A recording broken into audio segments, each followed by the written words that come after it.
அல்லது நான் இவன் கையால் கொல்லப்பட வேண்டும்.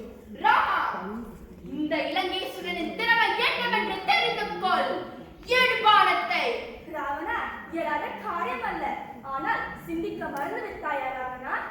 குலசேரின் மைந்தன் என்று புகழின் உச்சியில் நின்று வரை நின்று அகிலம் அனைத்தையும் அதிக வைக்கும் மாவீரன் அல்லவா ராவணானே?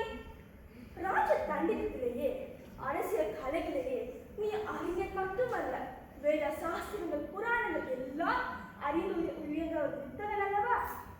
சிவனே நினைந்தவன், என்னையும் உணர்ந்தவன், புகழே சிறந்தவன், பொழுதிலே உயர்ந்தவன், என் மனைவி சீரை கலப்பி கலகம் சுமந்து உன் புகழ் இழப்பதை விட சீரையனிடம் ஒப்படைத்து வணங்கினால் நான் உன்னை மன்னிக்கிறேன். ராவணா, உயிர் செலுத்தை தவிர்க்கலாம். நான் வியப்பில் திகைத்து இருக்கிறேன் ராமா. நீ என்னை பற்றி நன்கு ஆராய்ந்து என்னை பாராட்டுவதும் புகழ்வதும் உனது நல்ல குணத்தை காட்டுகிறது. அதற்கு நான் நன்றி கூறுகிறேன். ஆனால் சீரை மட்டும் நான் உன்னிடம் விட மாட்டேன், உன்னிடம் அனுப்பவும் மாட்டேன், உன்னிடம் மன்னிப்பும் கேட்கவே மாட்டேன்.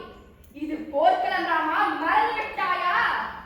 உனக்கு வல்லமை இருந்தால் என்னோட நேருக்கு நேர் போர் செய்.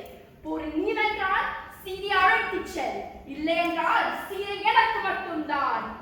முறை சொல்லி கொட்டட்டும், போர் தொடங்கட்டும்.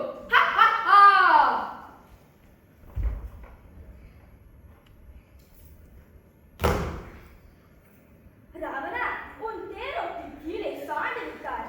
ஏன் தலை குனிந்து விட்டாய் ராவணா? எங்கே உன் வீரம்? உனக்கு வெற்றி வாகை சூடிய ஆயுதங்கள் எல்லாம் தரையில் கிடக்கிறது. நீ தனியாக ஆயுதம் வென்று நிற்கு முன்னுடன் போர் புரிவது சற்று எனக்கு அழகில்லை. அதனால் நான் உனக்கு ஒரு நாள் அவகாசம் தருகிறேன். நீ நன்றாக சிந்தித்து சேர்ப்பது. போ, சீதா அழைத்து வா. இதுதான் எனது இறுதி வாக்கு. இன்று போய் நாளை வா ராவணா.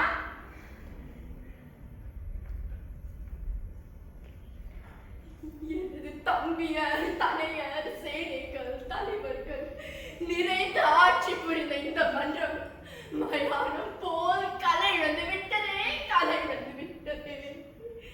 எத்தனை மரணம், எத்தனை மரணம்! நான் யாருக்காக வாழ்கிறேன், எதற்காக வாழ்கிறேன், எதற்காக வாழ்கிறேன்? இல்லை, நான் உயிர் வாழ வேண்டும்.